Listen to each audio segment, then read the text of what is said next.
Content warning. The following show contains a host that smokes like a Victorian train going through a tunnel. Discussions of fictitious violence and other things that might touch emotions in people. Because emotions are something we all have. But we have various dolls that you can show where you were touched in the emotion. And of course, viewer discretion may be advised.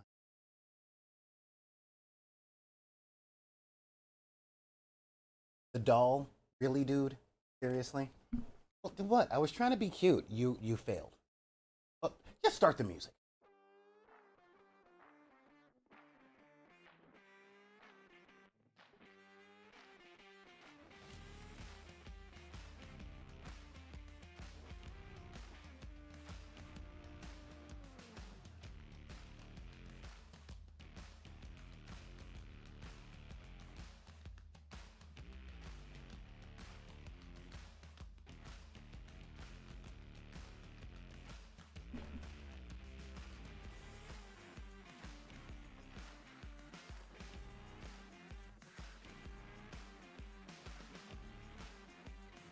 Hey everybody, what is going on out there? How you doing today?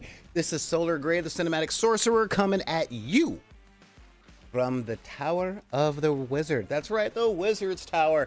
And welcome to the dark side of the room, the show where we talk about games and interacting with people and going out to places that other people might be, which is weird because we're in a post-plague society.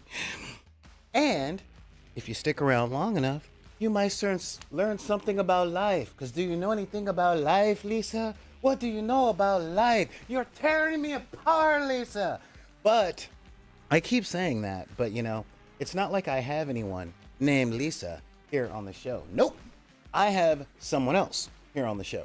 Someone who is a singer, a cellist, a podcaster, a writer, a lightsaber person, a blurred, a nerd, and a whole bunch of other things. I'd like to introduce great entertainer, a great humanitarian, and one of my closest friends for years, someone who tears me apart almost every show, Miss Heather Jansen. How you doing, Heather?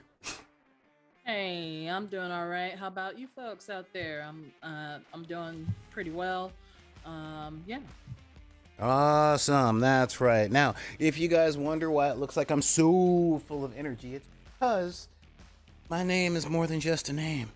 You see, we finally hit spring. It's finally stopped raining for 7 or more days in a row.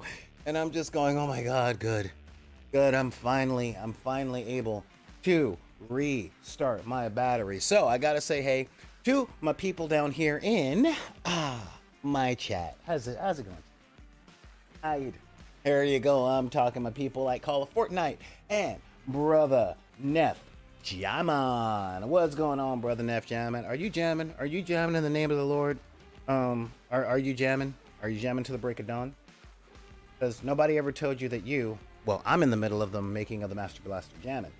2 points, if you can identify that. Anyway, we got Neon Arlecchino and the rest of our chat here, and today we have a very fun and deep and interesting topic, and I have some stuff to show you guys that you have never actually seen before because they're new and they're shiny and they sum up back in the deck well, right?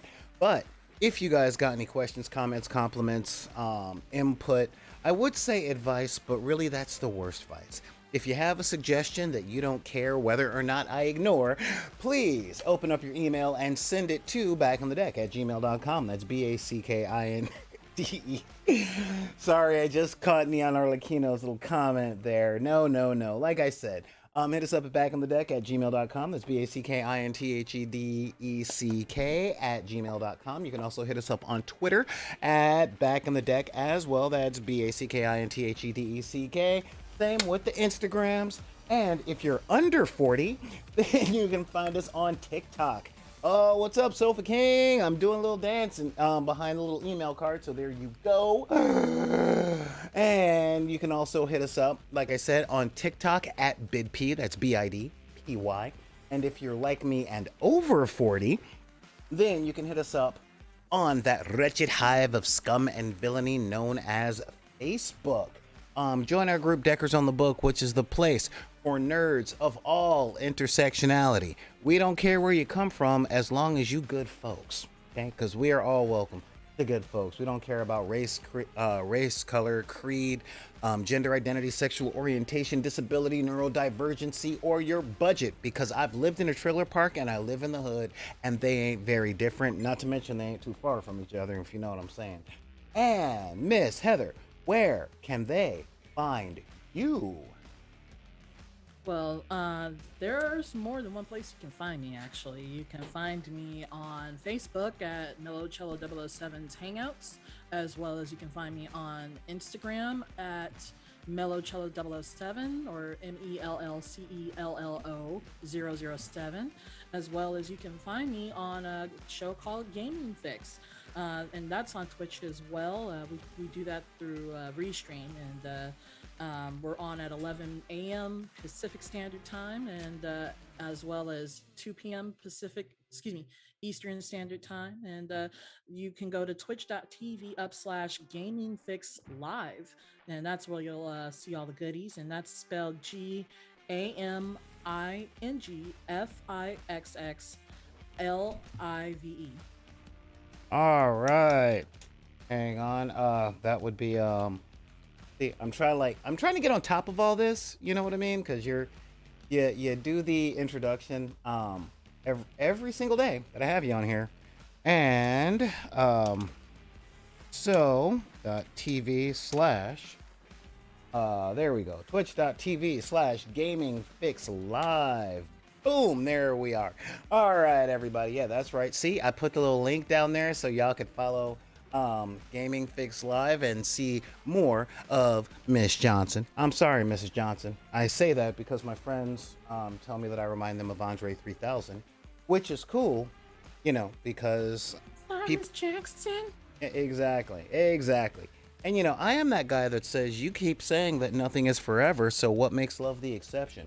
Anyway, let us get on to our subject matter for today. We got some other stuff to talk to you about, but before we get that going, I'm gonna get the begging part of the podcast out of the way real quick, and give a shout out to Call of Fortnite and Neon Arlecchino for keeping on top of giving out the Discord invite. So I appreciate that right there. And if you find value in anything that we do, and you have just a little bit of cheese, I don't care if you got a little bit of cheddar, a little bit of Gouda, a little bit of blue cheese, maybe even a little bit of Munster. And I'm not talking Herman, but I'll happily take Lily. Then we have a donate button that I just put in the chat right here.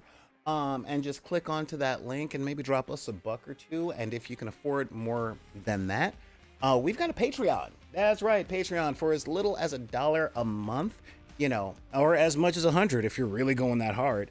You can really help us keep the lights on, pay the internet bill, and keep doing these shows, because the stuff that I build on the shows and all the painting tutorials and the terrain tutorials and all the research and getting these books cost them money things. I don't like them money things, but I gotta get those money things in order to stay on top of what I talk about with you guys, so that I sound like I know what the crap I'm doing. So, with all of that, let's get in today's subject. I really hate that my intros have to be so long. How are you, Heather? I'm doing all right. I had physical therapy yesterday, and that's pretty much why I wasn't on the show yesterday. So I'm doing physical therapy for Is that probably like laying another. on a sofa talking to somebody about your problems while Olivia Newton-John sings in the background? No, that's called therapy. Specifically psychotherapy analysis and all Hey, that. that But is no way to speak about the formerly past. Shout outs and rest in peace to Olivia Newton-John. She was just wanting to get no, physical. She wanna get physical. All right, never mind. Go on. okay. Yeah, so there's some things I've been doing, working on music, working on putting a business plan together. Well, it's already together, but I got to rehash it because I just thought of something that could potentially make my business plan an actual reality. But that's what I've been doing, and I'm also taking some training courses through this website from Cal Jobs called Allison, and I'm trying to make myself more employable. I'm trying to get into HR, and I'm looking forward to completing those courses because it's something that I had once thought about going into HR, but I thought I had to have a degree. And it turns out, as I'm looking at jobs on Indeed, you don't need to have a degree for this stuff. You really don't. You just maybe need a little training. So that's what I'm doing, and I'm having fun with it. Yesterday, I completed a module, and I'm able to download and receive a certificate. It's just I have to pay a small nominal fee for the certificate. Classes are free, certificates are not. That's where they get you, huh? That is so Yep. where they Yep. get you. So yeah, we Mm-hmm. got Roland out there saying, "I'm gonna Xanadu you so hard if you keep singing low." That is so funny. But you can't tell me what to do. All right, because you know why? Because Why? there's nowhere to hide as you put my love aside. And I'm out of my head. But I'm not hopelessly devoted because you're not one of the members of the Patreon. That's what I'm going to say to that. That's, and if you wonder See, I how I. thought you were gonna say. Uh huh. See, I thought you were gonna say somebody's always watching me. That's what I thought you were gonna start out with, If but somebody no. was always watching me, I'd be making a lot more content. That's all I'm saying. So like seriously, if somebody was always watching, I'd be like, all right guys, here I am on Twitch. I got nothing to really talk about, so I'm a little buddy with it, and I like little puppy and that kind of thing. Call of Fortnite wants to know what kind of music you're making. Um, I would love to tell you what kind of music I'm making, except I don't really know the genre it's called. I think it's more like minimalist or like lo-fi dubstep. I know that's probably not even a genre, but Lo-fi most dubstep, of so them. like what in the drop you've just got a whole bunch of old guys going wah. I mean that's about it. You know. Oh my god. No, no. I don't really call it me composing music. That's completely different from what I actually do. I use DAWs as well as MIDI controllers and things like that. I actually have a MIDI controller right now that I'm sitting next to. It's the Arturia Mini Mark II. And I got that for $60 at a pawn shop, which is great because a lot of this equipment costs a lot of money, Yeah. just like a lot of equipment costs a lot of money in filming and producing. So I more or less say I'm arranging sounds, because it's just I'm arranging my music, not composing it, because See, don't composing it would mean you're. don't give away credit, girl. You're producing. You're being a producer. You're like Quincy Jones up in this ish. All right. Okay, okay, I'll take that nice little nugget there and tuck it away someplace special. Hey, the Because show I, is supposed I, to be I family really. friendly. Let's not do any of that stuff. Oh no, I didn't mean like that. Whoa, you got me twisted.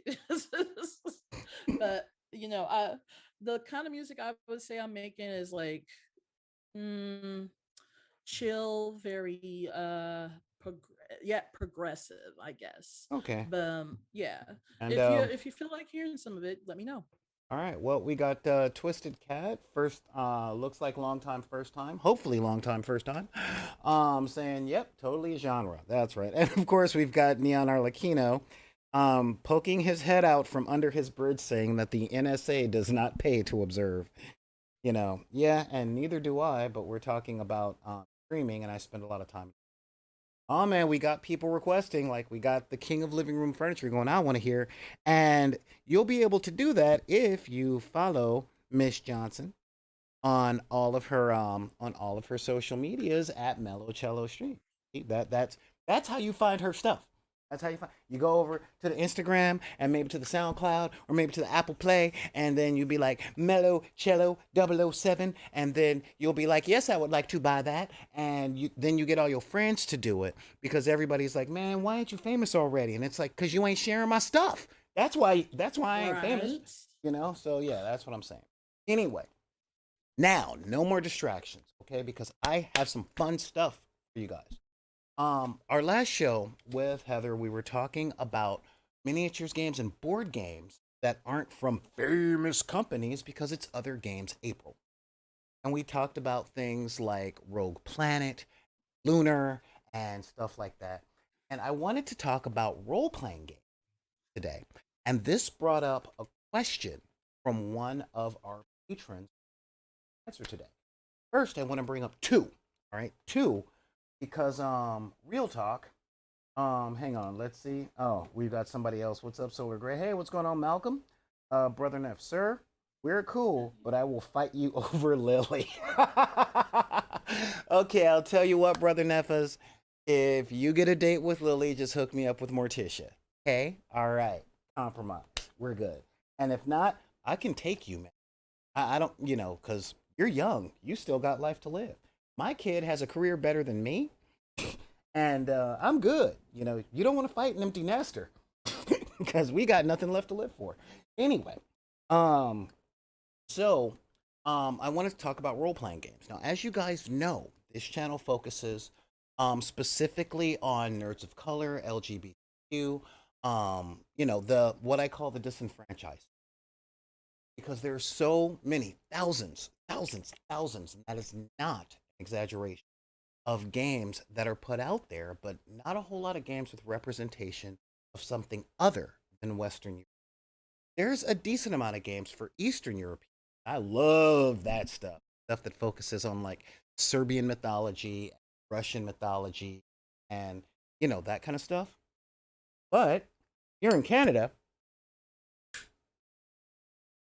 or the United States, we're pretty diverse here, but there is a people in this nation that doesn't tend to get a whole lot of, I guess you can say, time in the sun, a lot of representation.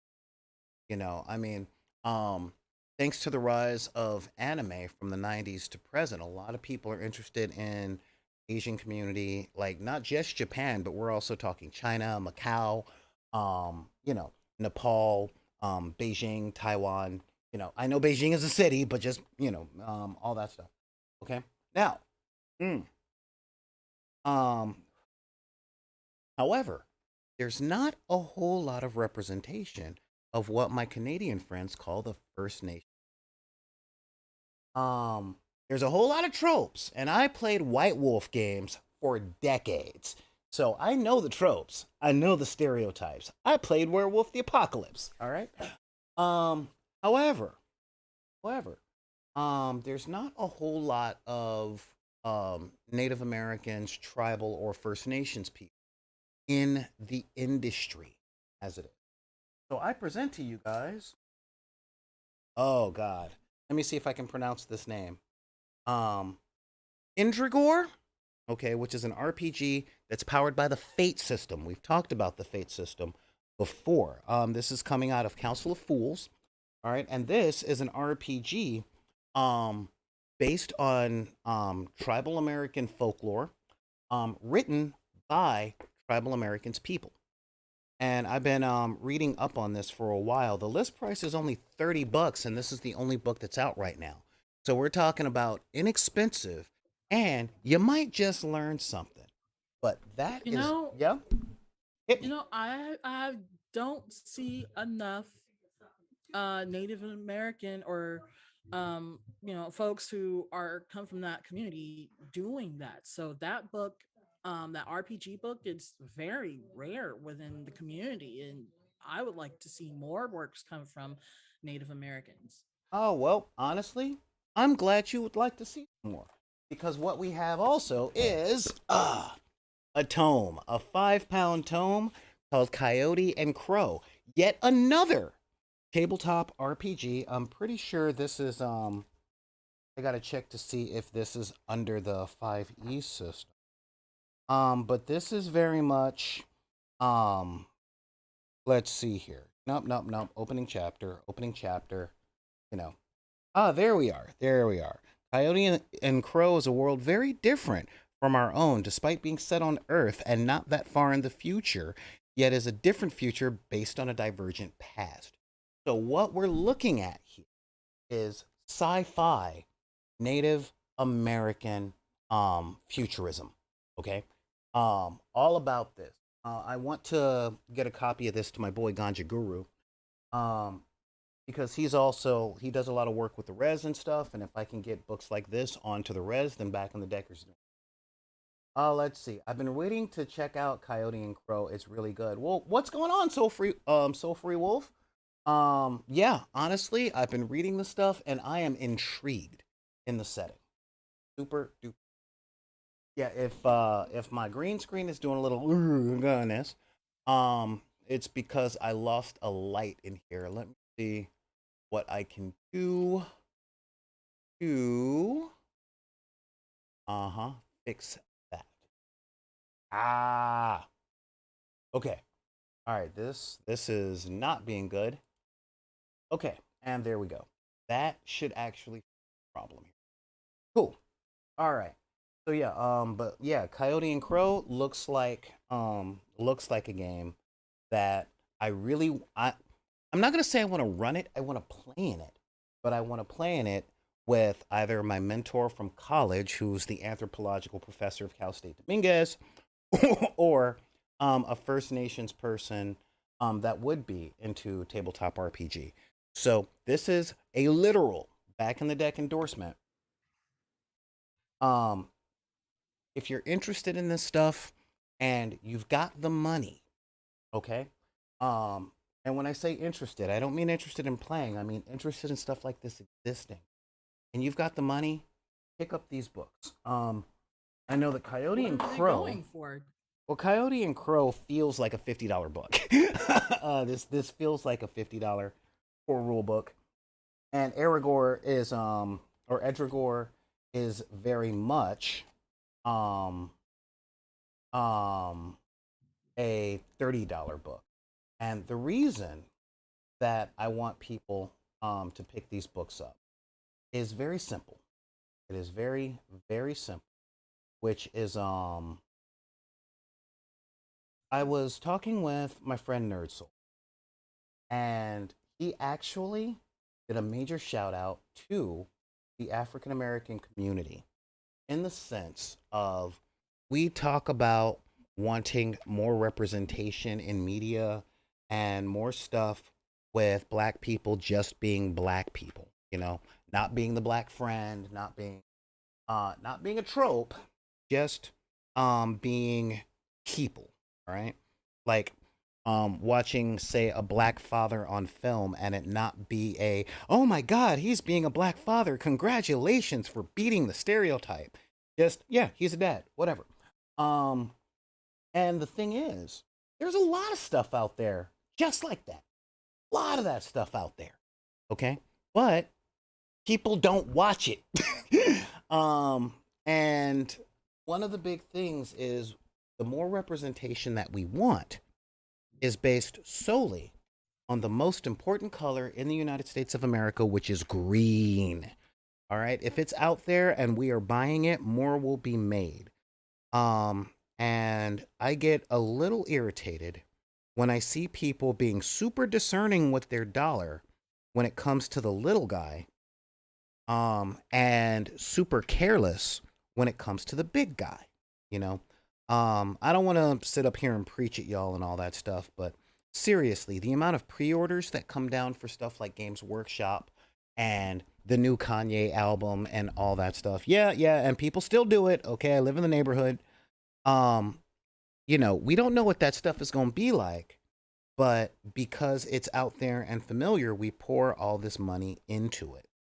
Um, but when it comes to stuff that falls into the category of what we might want, we start to demand that it be better than everything else out there. This is why I pitch so many other YouTube channels and all that stuff, because seriously, the little guys need more help than the big guys. If you don't believe me, try getting a bank loan. You know, so we need to go out there and support the little guys. And guess what? If it's poor quality, so what? We've wasted money. It's poor. Yeah. It's poor quality for a reason. It's called money. Um, it's actually experience. Not just money, because a lot of these folks have no experience in making stuff or putting together game mechanics.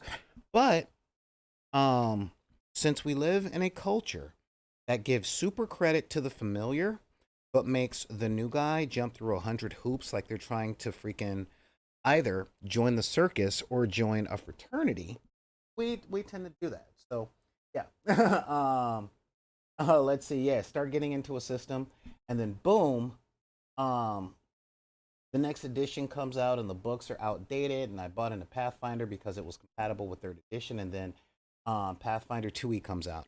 I get where you're coming from on that, Soul Free Wolf, and that is actually part of our second topic. Not to mention, there are other things about that. I don't know when you got into Pathfinder, but it had a 20-year run. Okay, Pathfinder First Edition came out in 2004, and they stretched that system as far as was reasonable to expect. But I definitely get it. I've been studying up a lot on Warhammer 40k, and Ninth Edition has essentially been out for like 4 years, and now they're going into 10th edition after charging the equivalent of a down payment on a mortgage on figures and codexes, or the hardbound rule books on how to play the figures that you bought, because the directions don't come in the box.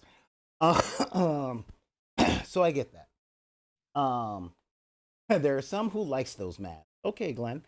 Um, so yeah, what are your thoughts on edition changes, Heather? Like, talk to me here. Talk to me, girl. Are we talking math or are we talking about adding characters to a story? We're actually talking about the changing of an edition.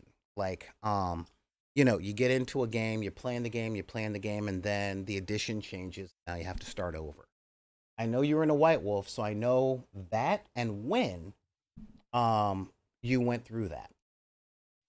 I played second ed with my gaming group, even though there was many other editions out. We never explored those other editions unless we went to a LARP. And the first LARP I ever went to was the Changeling LARP, which I remember seeing you at, which we're not going to get into deep of No, detail I was of. in that one. I But was in the Changeling LARP. yeah, That you was the were. last one I was in. Yeah, yeah. And I noticed that you didn't show up again, and I was like, hmm. So I was like, uh, even though we hadn't met formally, I took note of that. I was like, one of the only black guys who I see here, and he's older, kind of, is not here. The guy who I kind of like is not here. Why is he not here?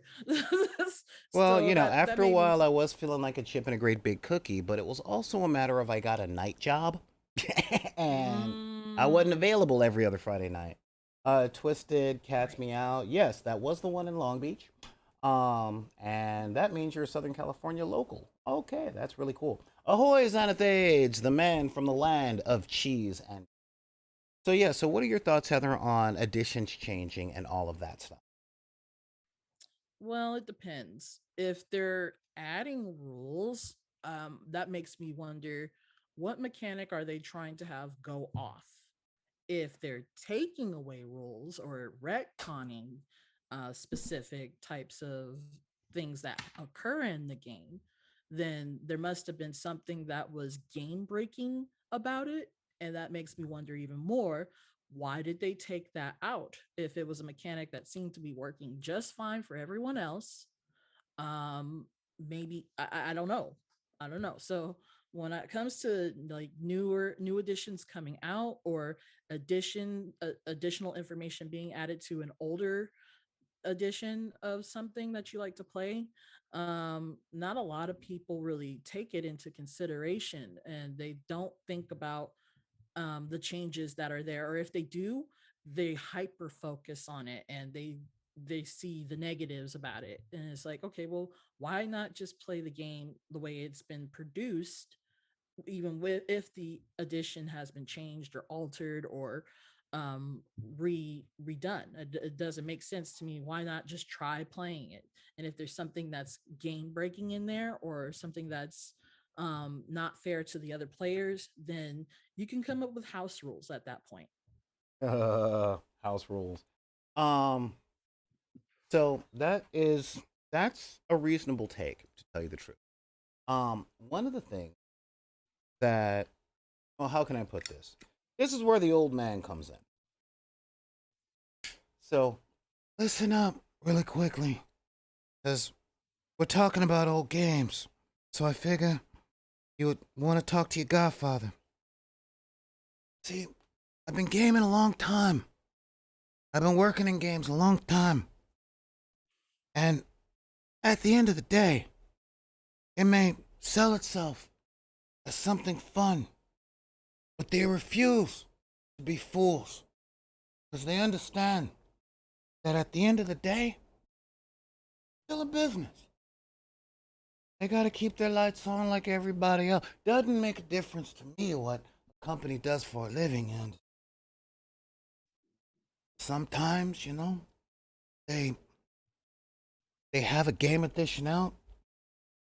They release supplement books, different settings, different rules, different areas. But sometimes the rules that they release 10 years into their career, into their tenure, counteract rules that were done in the third year. And after a while, these are things you can't overlook and you cannot forgive. So, you gotta scrap it all. Start over. Make the game simpler, easier to understand, easier for newer people to come in. It's like going to a movie or going to a movie series that has a shared universe. Where did it start? Do you have to see every movie in order to understand the last one that you watched? Can you watch Avengers Endgame without having seen Iron Man Part 3? And the answer is maybe. If you care about who that kid is in the funeral where everybody was saying, "Who's that kid?" And so, games, every once in a while, have to come out with a new edition. They don't always like it. That's extra work on their part. But, gotta take care of their families. You get what I mean? You I know? do, and I was just gonna say, you have to think of these games as businesses, and their rule books, their core rule books, are like a living business plan, if you will. And when that happens, the living business plan in business anyway, that's what I learned. The business plan is constantly updated throughout the years or life cycle of the business. So it's kind of like that when you have a new business plan that you just put together. It doesn't necessarily not incorporate the old aspects of the business. It's just an enhanced version of it. So whenever you see a new edition come out, even though it's almost like the same, no, it's not the same thing. It's a probably simpler version of what they're trying to put out there. And you really shouldn't just brush it aside because the new rules conflict with the old rules. It's something that most likely was developed so you could enjoy the game better. Right. And see, that brings us today to the email that we're answering. Okay? Because, see, we got a letter from a guy, Joseph Hines. This guy is one of my favorite people. Not gonna lie. Love this guy. Hopefully, you guys can read it because I don't have the computer. But it's so I have a possible topic for back in the deck that is near and dear to my heart. I absolutely love older school styles of play. Traveler, TSR D&D, DRP, etc. They have very different feel from what exists. One that has lessons to teach potential GMs. Ones that can be carried to newer systems, and which I feel is likely to be fresh in the eyes of those who have never tried them. What is old can be new again, more or less. The question I seek to answer is how. There's another element to this. Newer systems tend to have largely progressive and tolerant player bases compared to older ones. This isn't necessarily a function of setting or system design, but it is an unfortunate that amongst OSR community, the old school retro gamer, Getting a group that accepts someone like myself can be such a crapshoot. I've had about a 50-50 degree of luck myself, and that's per player, not the entire group. But the best players I've had in terms of stable behavior can still be jerks outside of the game. Um, in those ways, and that I'd rather have them in the group. That I'd rather not have them in the even if I'm the GM. I have no doubt that this applies as much or more to those more blatantly unhideable traits with a directly visible component at times. Yeah, he's talking about other things. What's going on, Sad Strange Little Man? Obviously, this means that we need to add new blood to the fan base of old systems. I humbly ask that you help figure out, speak on this subject, and be carefully. Oh, Joseph Hines, my dear friend. You always come to me as a friend. So, I wanted to talk about that. Now, this goes 2 levels deep. Okay, the first part is the old school thing, how to introduce newer players to more old school systems. Um, Now, the easiest way is to bring a newer player, either new to gaming in general, but let's face it, this is the 21st century, and thanks to folks like Critical Role and Stranger Things, 5th edition D&D is pretty much where people are going to be going. Good luck with Shadowrun, really good luck on Cyberpunk. Um, but when it comes to the OSR stuff, the old school retro game community, if a person, let's see, my Missouri has ended back in Canada. Hey, I blame them. Um, yeah, so when it comes down to putting things out like that, how do you get a new school gamer into an old school game? Now, this is something I had to question a lot after I took a little break from gaming. I think it was like 4 years I took a break from gaming because I had a big pile of poo that I had to get together. It was all mine, but I still had to get it together. It was in a bit of disarray. Um, and I'm not really one for getting my crap together because when you get it together, it's just you got a big pile of crap, right? But I had to get it together in order to hose it off. So that um and what I noticed in that time was I actually got to spend a lot of time with people when I got back into gaming. And for those of you guys that are new to the channel, I will be 46 in a couple of weeks. And I've been gaming since the mid 80s. Wanted to start in the early 80s, but where I grew up, there were no gaming stores. And the cities that had them weren't exactly welcoming the people that look like me, if you know what I mean. Um, but once I started working at a game store, I had access to a myriad of different systems. And getting newer players into new systems or into older systems is actually a lot easier, in my experience, than getting older players into anything. um, to answer the question, the first question of Mr. Hines as to the how, the answer is enthusiasm. I speak a lot on how fun is contagious. Okay. And if you're like, dude, this game is awesome, blah. A newer player who wants to play these games, regardless of their reasons for wanting to play these games, tend to have one major reason for playing these games, and that is they want to have fun with people. It's that simple. So when you're trying to get a newer player into older school systems, one of the best ways is to make sure that you have a decent gaming group already on your own and invite the newer player just to watch a game. Just to watch a game, and to not have them ask questions during the game, but make it clear. And this is the thing that has worked for me, time and time again over many many years.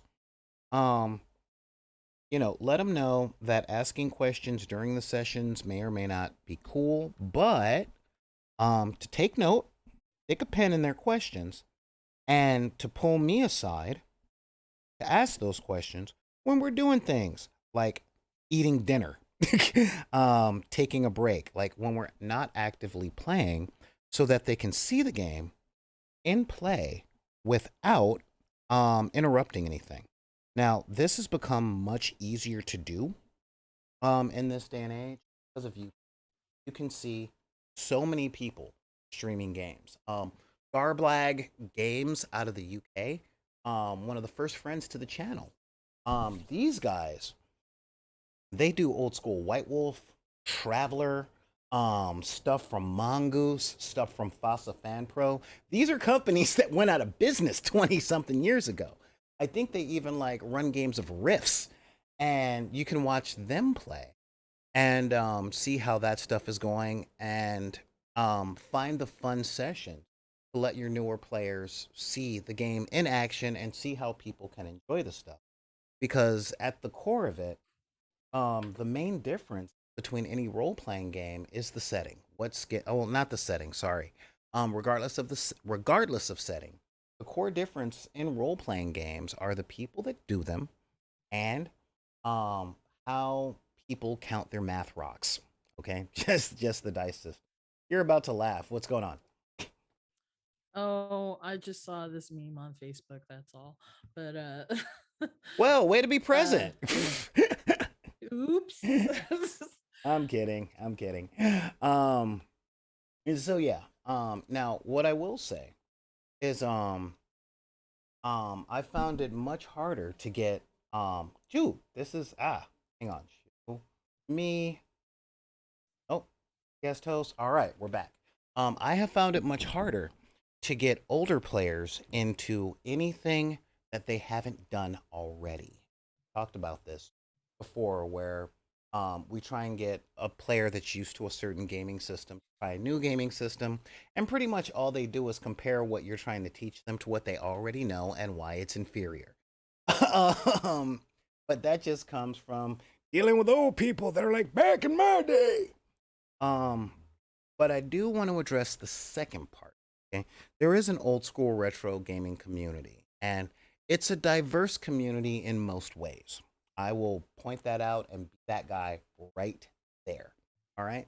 However, it's also made up of a bunch of people that are the grognardiest of the grognards. I mean, they're just like, I don't want to play this fifth edition Dungeons and Dragons. I'm good with my Faco. Or well, back in my day, we had Cyberpunk where we were talking about corporations taking over the world. We warned you, kind of things. And they're really not interested in a lot of stuff. I remember this from 2004 with the split between Dungeons and Dragons 3.5 and Pathfinder. And a lot of this comes down to something that a lot of you guys in the comments brought up, which is the sunken cost fallacy, which is they've spent the past 5 to 10 years and hundreds and hundreds and hundreds of dollars and rooms and rooms and rooms of space with books and supplements and terrain and all this other stuff, only to be told they have to start over. And here's the thing that Heather was talking about that I want to back up. You don't got to start over. You really don't. That's the whole movement of the old school retro gaming, or that's the principle of the whole school retrograde thing. Fourth edition, anybody? Hey. Yeah, fourth edition was a game. I mean, I didn't even know there was a fourth edition. That's how obscure it seems to Oh, me. no, I mean, yeah, seriously, since we don't like talking negatively about anything here on Back in the Deck or anything that doesn't start with Games Workshop, yeah, no, honestly, I remember fourth edition, and you know what? It was a game. Fourth edition was a way to play D&D. Yep, Okay. it was a way to play D&D. That was definitely So it. so what without getting too deep into the subject matter, what were the key things that made it so that they had to come out with D&D 5th edition? The fact that fourth edition D&D was a game, not one that a lot of people wanted to play, but it was a game. Um, yeah, We've even got Black and White now in color going, it was a great board game. Essentially, people had clapped back on D&D 4th edition. And I was working at a game store in Fullerton at the time. So there was clapback at 4th edition. One, because it came so soon after D&D 3.5, because 3rd edition came out in 2000. And the thing is, Advanced Dungeons and Dragons. Okay, this is what second edition D and or what old gamers call second edition D&D. That came out in the late 80s and early 90s. So we had 10 or 11 years between old school D&D with to hit armor class 0 and D&D 3rd edition or the brown books that came out in the year 2000. And gamers don't like change. Okay, they don't. But when 3rd edition came out, it came out with a new system that you never had to roll below anything, and you had essentially skill trees with prerequisites, and they introduced feats, and people hated it, but then they played it for a little while, and they saw that D&D had become a little more streamlined. Okay, that was. Um, However, they also did the open gaming license, which allowed any company in the world at any time to produce content that was compatible with Dungeons and Dragons, just for a small fee. Like you pay $10,000 and you can produce a book using D&D's system to do your cyberpunk campaign or to do Lord of the Rings if Sauron won.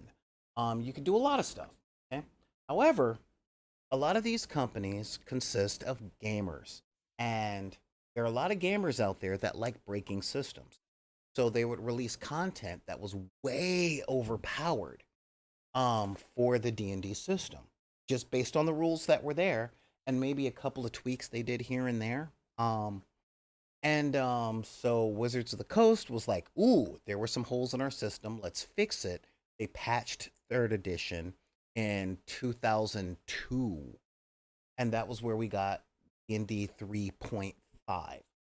So 2 years after your initial investment of the Player's Handbook, the Monster Manual, and the Dungeon Master's Guide, you had to do it again, which wasn't horrible. The books were only $35 at the time, but you still got to do it again. And now you've got 3 books on your shelf that you really can't use. You know, I mean, that was kind of a pita. And then 2 to 3 years later, I think it was in 2005, was when 4th edition dropped because a big thing that shook up the entire tabletop gaming industry happened. And Wizards of the Coast got scared, like companies do, about their bottom line and their quarterly income. You know what that thing was, Heather? We're It talking couldn't have been 2005. retconning. Nope, was not redconning. Hmm. I I want to say I didn't play D&D in 2005. It wasn't until like 2008 yeah, I was in Okay, around about like well, that's fine. 2007, That's 2008. perfectly fine. The thing that happened in 2004, 2005, that totally, it almost killed the entire tabletop game industry was World of Warcraft. Oh, that's right. Okay. Everyone disappeared into World of Warcraft Uh because huh. StarCraft was big, and everybody was like, "Oh yeah, there's going to be this new thing called World of Warcraft," and everybody was all talking about how World of Warcraft literally was a world of stuff that you could do, Yeah, and you never saw those people ever again. bruh. Even the older gamers that were playing things like EverQuest and doing stuff on BBS boards, they as soon as World of Warcraft came out, they were gone. Okay, I was literally afraid for my job at the time because we went from having an average of about 40 people in our game store a day to like 6. Because that many of our customers were literally staying home and playing WoW. And we're talking that put a hint in tabletop role playing game, tabletop miniatures games, board games, all that jazz. World of Warcraft came in and said, "Hey, you like your customer base? Yeah, okay, cool. Let me have it." And it took it. Um and Wizards of the Coast flipped out. So they released fourth edition after about a year and a half of getting its butt kicked by Blizzard. Since they were the biggest dogs on the block, they took a risk and they released Dungeons and Dragons fourth edition. Okay, which totally invalidated all of the purchases, and there were many that newer players to D&D had done, but and older players had done over the past 4 years. And um, we're talking an average of about $400 per customer, which in tabletop RPGs is a lot. Okay, that is a lot because really, you just needed the DMG, the Monster Manual, and the Player's Handbook for D&D, but they were releasing books like Eberron and other world settings, and other things like Book of Vile Darkness and all that stuff. So people had built up their D&D library and they were getting tattoos and it was all cool. And then all of a sudden, all that was made irrelevant because Hasbro wanted to catch up with Blizzard and World of Warcraft. And when they released D&D 4th edition, it did not play anywhere close to what 3rd edition played. Like anywhere close. It was more a tabletop miniatures board game, that had the feel and a lot of the same language as World of Warcraft. It was interesting. It was a whole lot like Granddad trying to be cool and hang out with his grandkids, but on their terms, you know? So Granddad getting the skinny jeans and no longer wearing high socks. Yeah, exactly. Exactly. That's what fourth edition felt like, you know? And it was like, no, Wow. Grandpa, you doing what you doing good. Put on that suit from the 1920s. You rock that suit from the 1920s, you know? We got Xanathades out there saying, I think Grandpa pulled it off. There are people out there that really like D&D 4th. I never got a chance to play D&D 4th edition with any seriousness because I was surrounded by very bitter and angry gamers who then went to another game from a completely new company called Paizo. And this game was called Pathfinder. And Pathfinder said, all right, we're going to take a look at everything in 3.5 and everything 3.0, and we're going to iron out all the problems. Okay, we're going to iron out all the problems, and then we're going to release 3.5 in an easy, understandable way. And then we're going to do something for you guys that TSR, Wizards of the Coast, honestly, we're going to do something for you guys that our new employees that came over here from Palladium recommended that we do, and it's good. We are going to write a rule for everything. Every single thing a gamer can imagine has a rule in Pathfinder. The world is thick, it's deep. Like, they have an African continent with its own people, its own nations, and each of those nations have their own mythologies, their own pantheons of gods. Okay? And this was, they put it out there regardless of how much it would sell. They just said, you want the rules? Here are the rules. Okay? You want to know the equations on hanging upside down on an inverted cliff when you've got the flight spell cast on you, but you've got this series of feats that blah, blah, blah, blah, blah, blah, blah, blah, blah. It's in this book. Go read it. And that's what they did. And a lot of the older school gamers liked it a lot. And they've been going strong since 2005. We're talking almost a 20-year run before the second edition. Um, and TSR got bought out by Wizards of the Coast, who then got bought out by Hasbro, and that's what got us to Dungeons and Dragons 5th edition, which streamlined all of that even more so. It became a great entry. Now we're going into 1D&D, or DN done, as I like to call it. Not because I'm those grognards that don't like the old editions, because I am a retro gamer, hardcore. I still run Purple Book Mage the Ascension. I still run a nominee from Steve Jackson, which has been dead forever. Not to mention all the games that I run from smaller companies, like Heresy game, a game called Victoriana. That was a 3D6 game that was D&D, but in Victorian England, using alternate Victorian history and their monetary system. You know, I mean, I just like playing games. And when I invite newer players to my tables, I'm like, we're doing this game, and here's where you can get all the books, and blah, blah, blah, blah, blah, blah, blah, blah, blah, and a lot of people get into it. They're just like, yeah, no, I want to run this game of Angels and Demons in Los Angeles. Why do you always set your games in Los Angeles, Solar? Because I live here. I grew up here, and I don't like drawing maps, so I still have something that old school people might remember as a Thomas Brothers guide, which was essentially half a phone book of maps of every single street of a city that you lived in. Um, so that's what I use for my maps, and now I use Google Maps and all that stuff.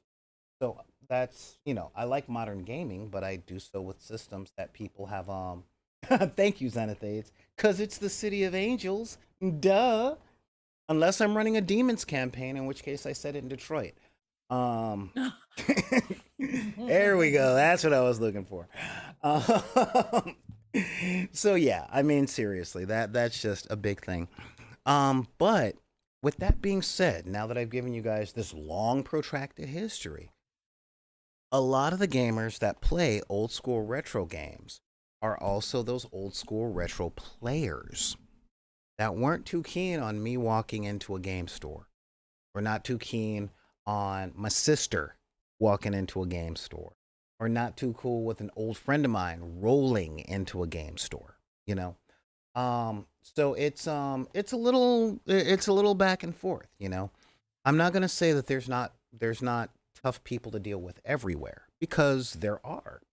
But the old school retro gaming community does have what seems to be a higher concentration in my neck of the woods, being Los Angeles.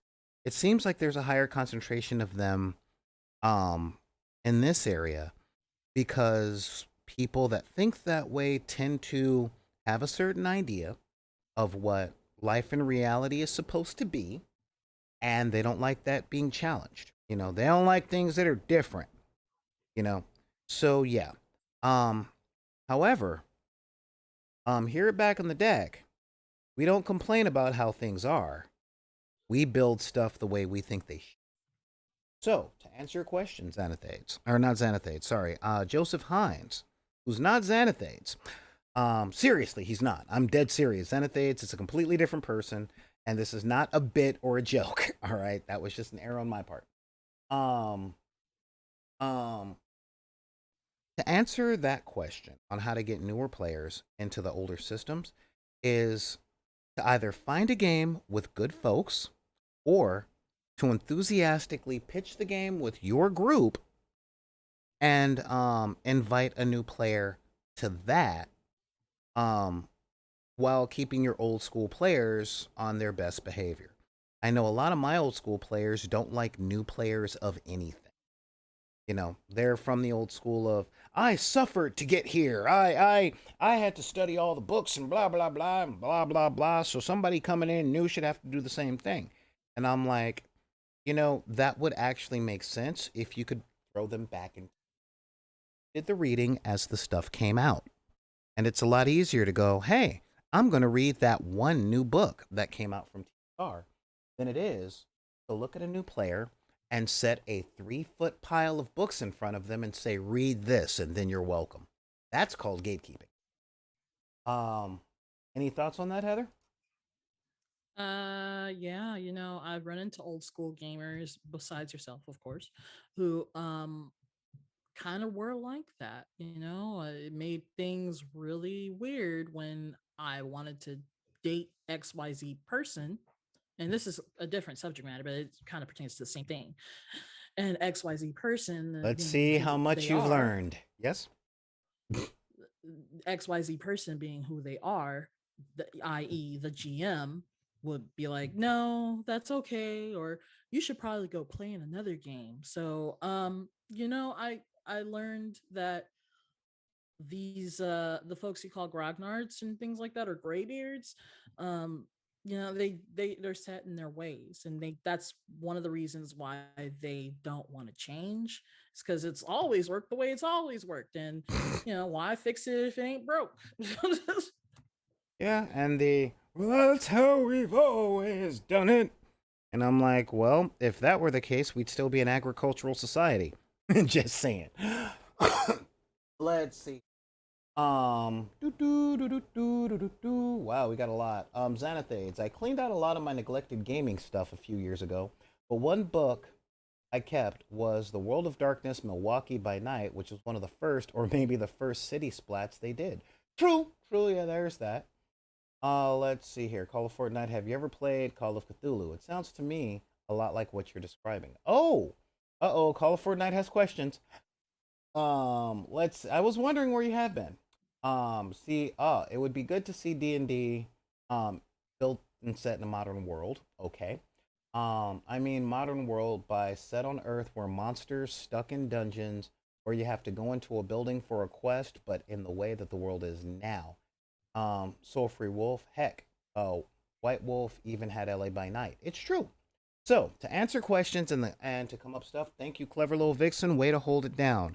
Call of Cthulhu is the original Call of Cthulhu from Chaosium Games is gaming in a H.P. Lovecraft novel, which is dark and ugly, and that have cats whose names are not to be mentioned. However, it is set in the 1920s, and it is monsters and cultists and all that terrible stuff against people without superpowers and character classes. And I'm not gonna say you don't get spells, but they come at a cost. Because everything in Call of Cthulhu comes at a cost. Um, and so yeah, and truth, I'm a big fan of Call of Cthulhu. That game has gone through like 11 editions so far. Let's see here. Um, been to Cali. I'm in the Midwest, so it's just a vague reference. Okay, yeah, no, I get that. I definitely get that. Um, Again, I'm assuming you mean the Thomas Brothers Guide.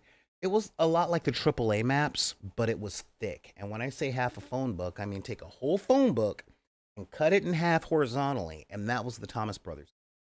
Um, which made it really easy for me as a GM because again, I don't like writing maps.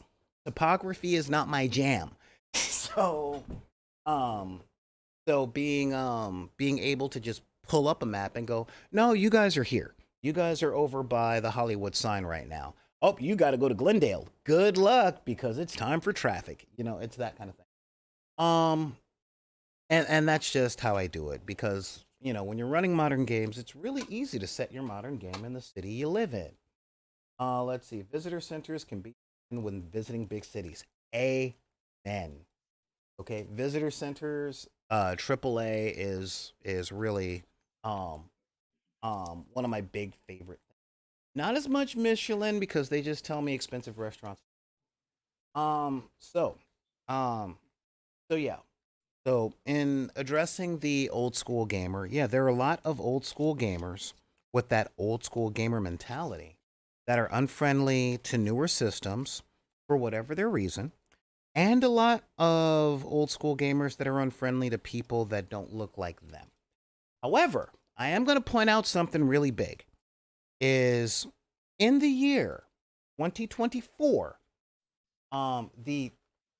the second category, as I like to call them, the pointy hatted crossburners, there are so I'm not going to say there's fewer of them, but they are a smaller ratio of the amount of gamers that are out there. Thanks to the come up of Dungeons and Dragons 5th edition, thank you Stranger Things Critical Role, and thanks to the internet. So more nerds from around the world and from cities that didn't even know that people that they had gaming buddies 2 blocks away um are now much more accessible to the worlds in which they live in. So more people are showing up. So there's more LGBT gaming groups or more groups that are friendly to LGBTQ people because the GM has a sister or or the one of the players is LGBT and they were finally able to come out. There are more gamers of color that are getting to know each other are out there and a lot of groups that have gamers of color in them that are meeting each other. So To convince people to go old school, it's cool. However, the final key getting old school gamers, or to get new gamers into old school games is give them time to have fun with the games that they play. Many times I see enthusiastic gamers, and I mean this, I mean just really, really enthusiastic, go, oh, you're into Dungeons and Dragons 5th edition. Let me teach you Cyberpunk, you know? And I'm not saying that's a bad thing because we all want somebody to play with. However, um, in the process of doing that, it is quite possible for the person trying to teach Cyberpunk to be too pushy, to go too hard for the hard sell. Um, the easiest way, as I said earlier, is tell the new player about the setting and then invite them to watch a game. You know, if you can find a game being played on YouTube, watch it with them and be like, okay, there's this. So let them ask you questions so you can pause the game or pause the video of the game being played, and you can walk them through it at their leisure. Always be patient. Now I know for a fact that the person that sent me this email, because they're a really loyal decker and they do a lot of good work, um they love themselves some Savage World. They love some Savage World, and Savage World is awesome. Here we go. How you doing, Call of Fortnite? Let's see. I think players who've been guarded when playing D&D definitely need to get used to the system they're playing first before introducing older systems. Um, Guarded in playing D&D, yes, because guarded people need time to be eased into stuff. Most of the time, when someone's got their guard up, it's for a reason, as we talked about earlier this week.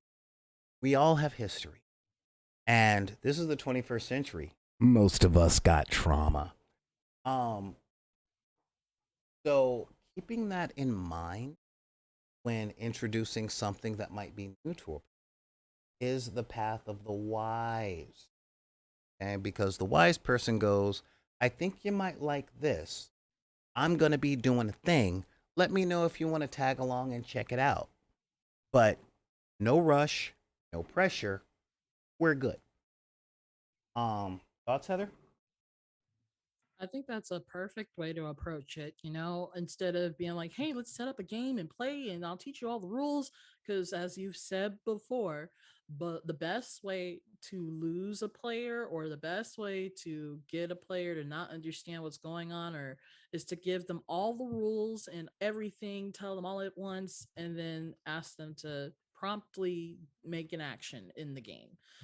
They won't know what the heck, they won't know their butt from the ground. So if you do that, I was trying to think of a friendly way of saying that, but yeah, so I think that's the perfect way to approach it. If just tell them, hey, I'm doing this and I think you might enjoy it.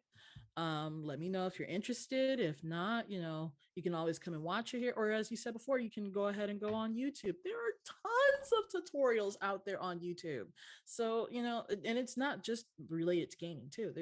You can pretty much teach yourself anything on YouTube that YouTube has to offer. So utilize those Don't tell resources, people those that. They're already avenues. pissed about their college loans.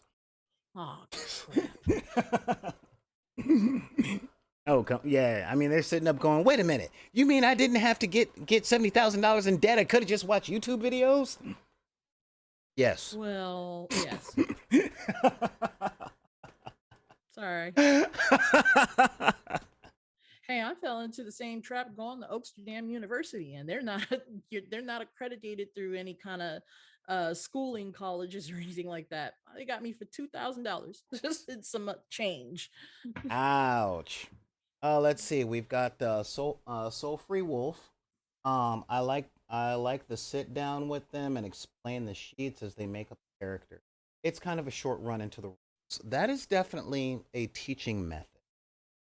Um, and we go through those at length on this channel. So many teaching methods because I love teaching. Not that I would ever do so for a school because I don't like parents and I really hate administration, but I do like teaching. Um, and that is kind of a different question than Mr. Hines was asking. The core of his question was, how do you get newer players interested in getting to that step that you mentioned? You know, how do you get them to the table to teach them? Other than the Cro-Magnon dating method, which requires a club, their head, and a little bit of dragging. um, and again, this is a real big thing. But so we've answered that question. We've gone over a couple of things, but I also want to address something that not Joseph, Xanathades is saying. I know it has to do with the people I surround myself with, but I know more POC, women, gender non-conforming, LGBTQ than straight white men. I am so happy you can say that. I really am. When I talk about these things, as I talked about not too long ago, I put a post on my personal Facebook about my experience in a lot of these places. And the thing that I didn't put in to my friends who don't look like me, who don't exactly get what I feel in the moments that I'm feeling them, or when I try to explain, how they're quick to go, no, no, no, no, it's not that. Is take a look at the thing as a whole and look at the ratio. Um, as I said, I recently put out a post passionately asking people to stop inviting me to the Renaissance Fair because of experiences I've had at various fairs over the past 20 years. And the part that I didn't put out there is saying, yeah, you might know one or two people, but look at the clientele, look at the workers, and look at the ratio of people that are there. Okay. Um, when you see one particular type of person as numerically largest, um, that will definitely have an effect on people that aren't in that numerical majority. And I don't mean by like 50%. I'm not talking like, well, there's 51% um angry construction workers from places that listen to country and western music, and 50% everybody else. No, no, no, I'm not talking about that. I'm talking like, if there's 70% those angry construction workers who are swilling beer and want to punch something, versus all thin black dudes, or um um people in wheelchairs, or people dressed in gender non-conforming outfits, that kind of thing. And that's not just at the Renaissance Fair, but that's at any group place. Yes, there is population, and I'm not talking like look for the 14%, but keep an eye out. And if you don't see a whole lot of diversity in the crowds that you're looking at, the why on that has two ends. You know, a lot of people that come from marginalized areas don't want to go there for a reason. They don't want to go there for a reason. And a lot of people go, well, we just thought that those folks weren't into that kind of thing. And it's like, they might be into it, but they might not be into going there for a reason. As we talked about on Wednesday, the locations of these places, paths to get there. As I said, I don't visit my friends in Newport Beach, which is in South Orange County. If you want to know what it's like, there's a show called The OC that's set in this area. um, yeah. So, oh, what are my suggestions of creating more inclusive spaces? Start small. Start small. Have more gaming sessions and invite your people from the disenfranchised section, as in people of color, women, LGBTQ plus, the differently abled, the neurodivergent, the fiscally disenfranchised. And if they don't want to go, ask them why and accept their answer. Okay. We always got to start small. As I said on Wednesday when I put my post out there, it's not that I don't want my friends to not invite me to their houses, or that I don't want to like meet up with them in places that are safe, like Hollywood. And it's not that I don't want them to come over to my house. It's a matter of um, me asking them to stop asking me to put myself in dangerous and inconvenient places um, in order to be around them. That's a thing. But smaller gatherings with people that are down, and if people aren't down, there is some sort of social consequence. That would be cool. That's how to make more inclusive spaces. There's this thing in the desert that I do, or that I do every once in a while, and they were asking me why their demographic looked the way it did. I let them know they're in the middle of a place. They're in a red state, in the northern parts of a red state. We're talking a few miles from an incident that happened in the news starring Clive and Bundy, holding federal agents at gunpoint, talking about how black people were happier as slaves. This is the this is the geographic location that this desert thing going, and that means when I went, I had to make sure that I was innocuous. I had to make sure that um, the local constabulary didn't notice me in case they were bored or bad. That's a lot of spoons. um, and I had to make sure that I was with people that understood that, like in the car. And this is literally on the 8-hour drive from my house to this place. And then once I got there, I had to cultivate. Huh? Yeah, yeah. Sorry to say that. And once I got there, a good amount of them didn't believe what my experiences were. So fundamentally, I stopped going. You know, um, but the people that would understand, the people that have shown a little more understanding, not of my position or of my situation, um, I guess you can say, with understanding of what it is, but the ones who are willing to understand that their experience is not the same as mine, the ones that are willing to entertain that there is a difference, um, the ones that have that door open to discussing it, those are the ones I want to be around. Um, and those are the ones I will travel to places for within reason. Those are also the ones that I invite to my home. Um, so yeah, so to cultivate those welcoming environments, the very first thing you have to put together, understand, and realize is how it's not been welcoming in the first place. You know, um, if you put together events or have gatherings and get-togethers where certain friends won't go, ask them why, and then listen when they tell you. Don't justify um how don't justify the thing that they're upset about. Just listen. you know um I know a friend of mine used to host parties, and he used to ask a lot of women, why don't you like showing up to my parties? And a lot of the women were like, because these people are there and I don't like the way they act. And instead of going, okay, I'll have a talk with them, or um or not inviting those people anymore, um they were met with statements like, oh, well, that's just them. That's just how Chris is. That's just how Jonathan acts. That's just blah blah blah blah blah. And it's like, Well, that's just a bunch of crap, you hmm? know? I Well, said, well, go that's on. just a bunch of crap. Yeah, essentially that's saying, oh, well, if that's your reason for not showing up, I just won't invite you anymore because you're asking somebody else to not be themselves. Which, like it or not, that's taking a side. And that's taking a side against the person um that you verbally say you want there.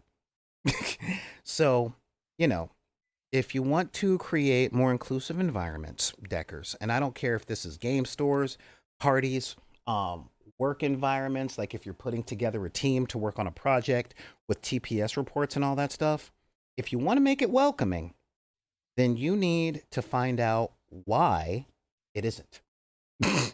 you know, Ask the people who don't feel welcomed why they don't feel welcomed. Listen to what they say. Ask them, and literally listen in good faith. Really listen in good faith.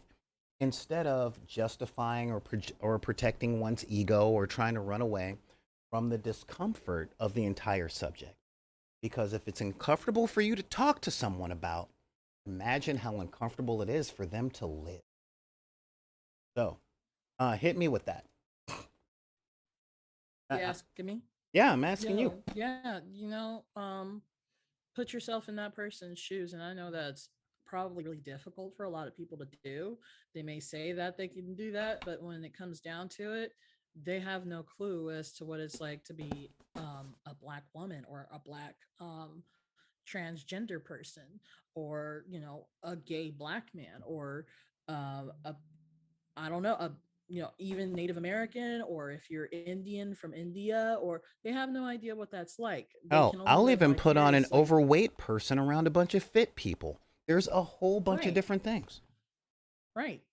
Um, it's really hard to do that because you only have your vision, your view of how things work, and you can only say so much without the person knowing exactly what it's like for them being there. So I would say, try to live vicariously.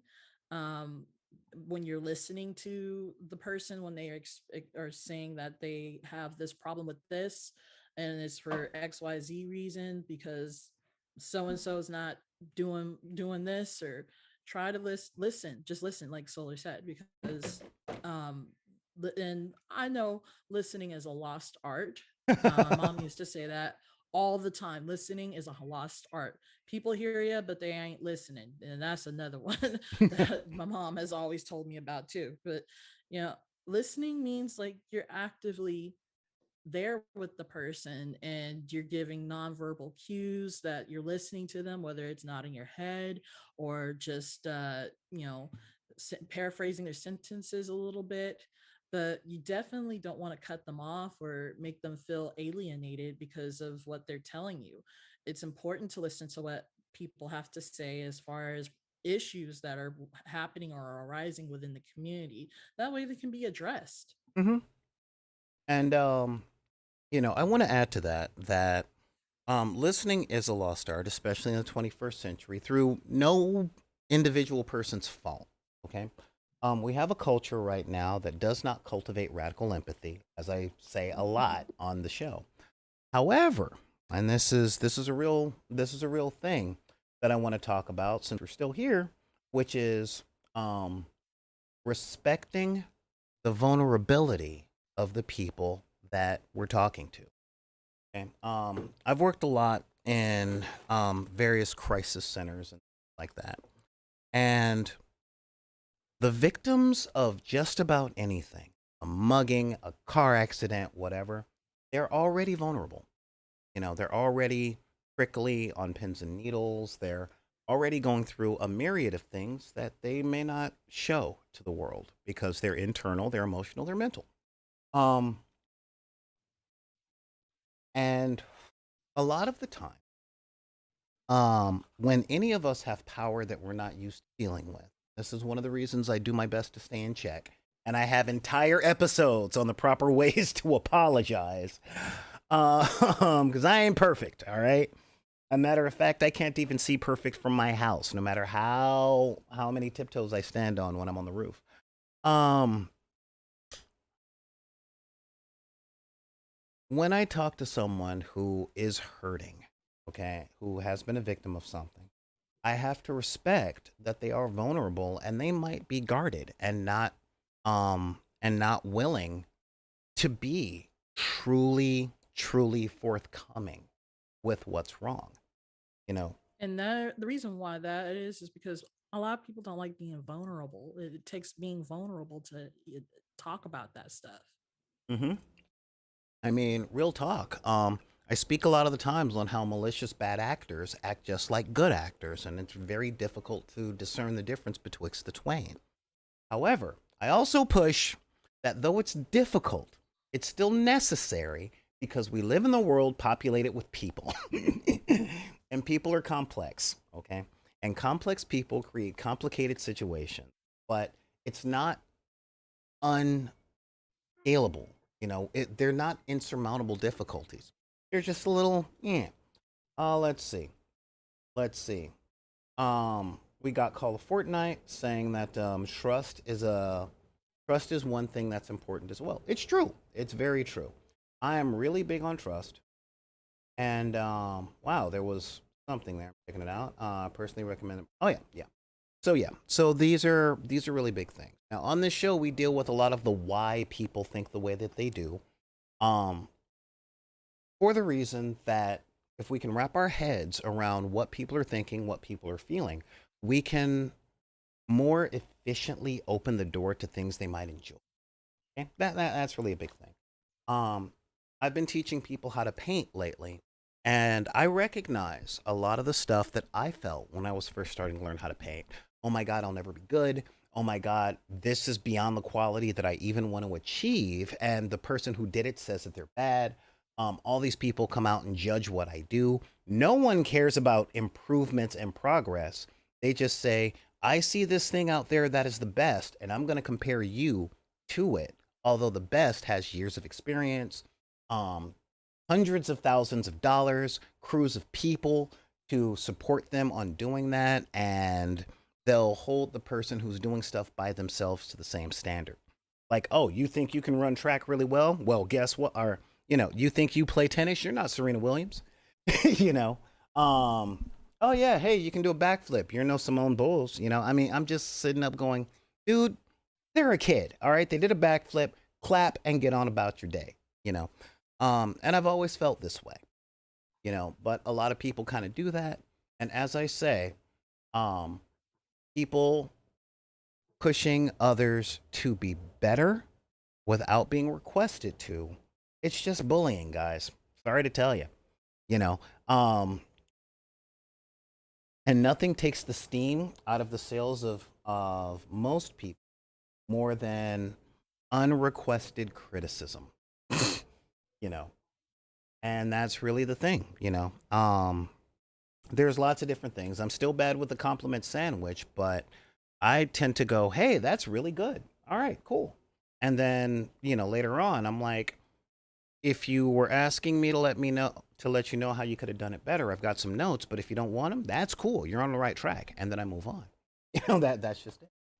But that's literally me establishing trust with people and letting them know that um I'm there to help them achieve the destination that they want to get to. Not, I'm here to push them to where I think they should be. Because I ain't living their life. I don't know their things. And yeah, screw all that stuff. I'm having a hard enough time managing my own. I ain't pushing you to be best. No. So that's the thing. Any sign off remarks, Heather?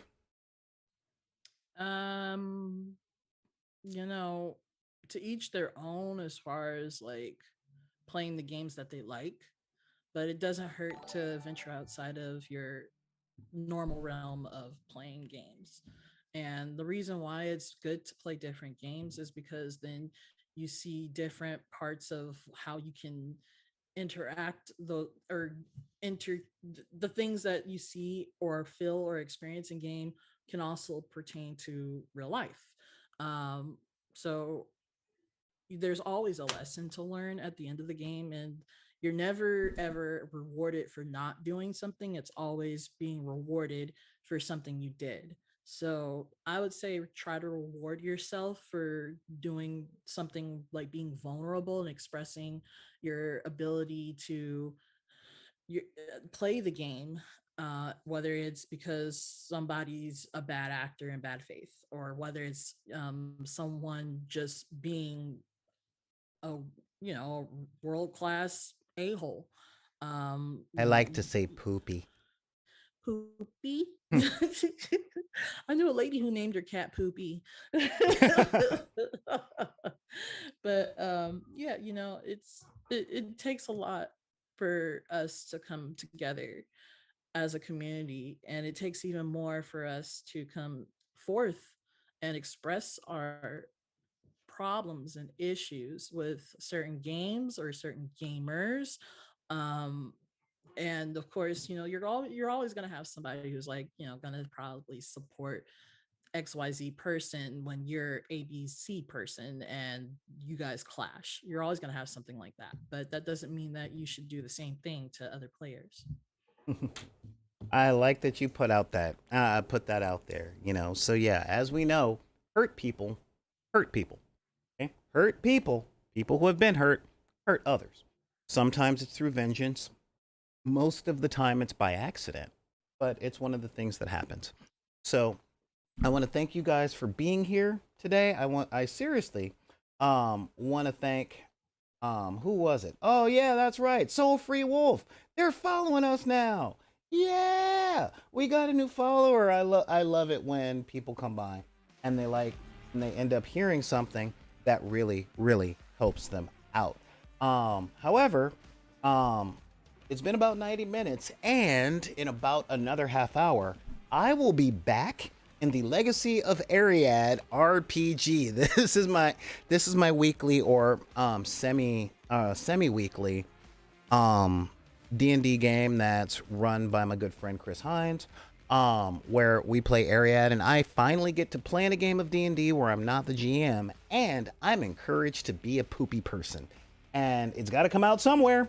So with all that, I want to thank you guys for showing. Oh,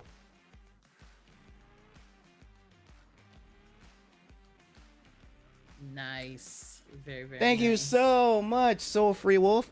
So join us again in a half hour, where we'll be doing the game all the way up, and we get to see different players and all that. And again, this is actually the one time during the week where you guys can actually see me as a player, in opposed to the Warp Tumbler C24 where I'm the GM, and possibly Esper Genesis Dark Matter where I'm the GM, all that other stuff.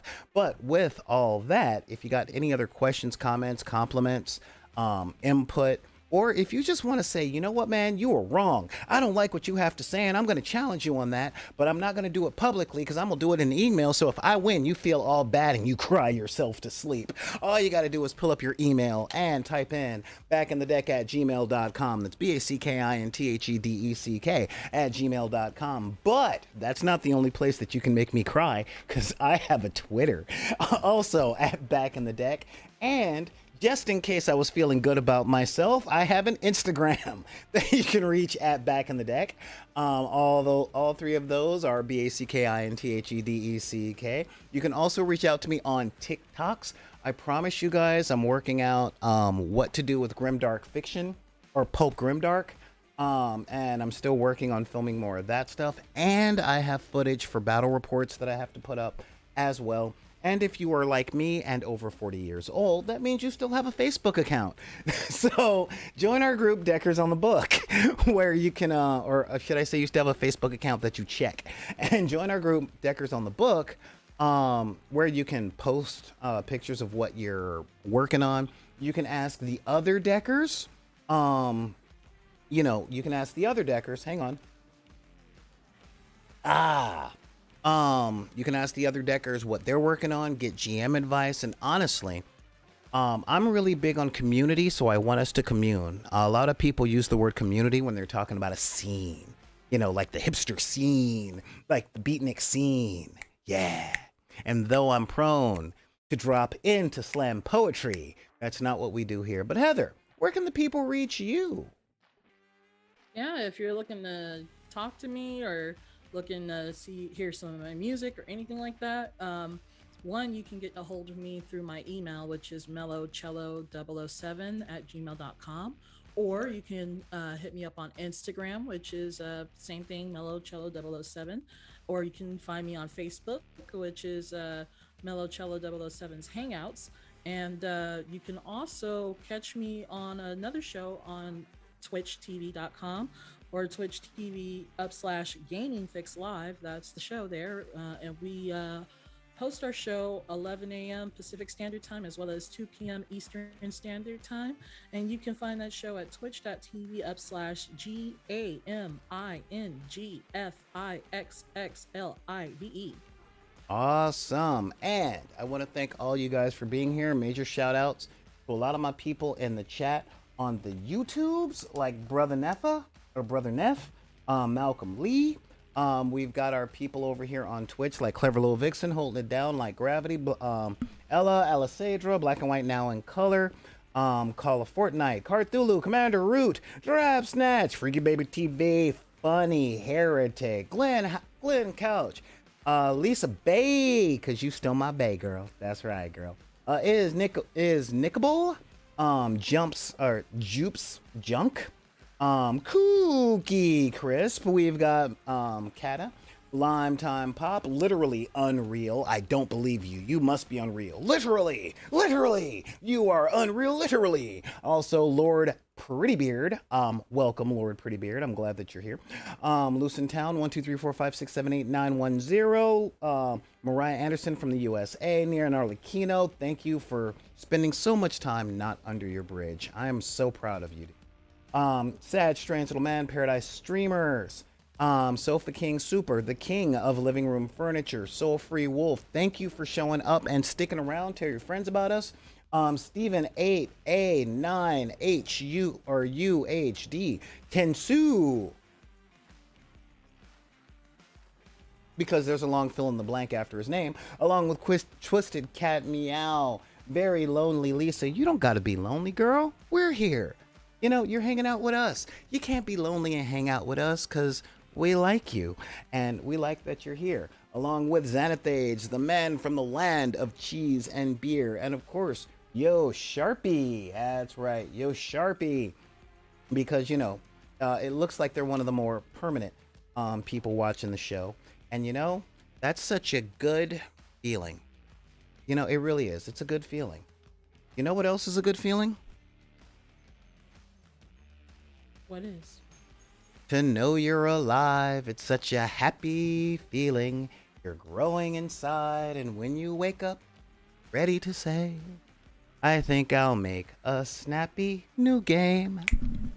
It's such a good feeling, a very good feeling, a feeling to know that we'll be back when the day is new to share some of our hobbies with you. And you'll have things you'll want to talk about. We will too. Thank you guys for showing up today. I am Solar Gray, the Cinematic Sorcerer, along with Heather or Mellow. And thank you guys for joining us, and we will see you next time on the dark side of the room. But I will be seeing you in about 20 minutes right here at twitch.tv/BID_P. Get you guys later.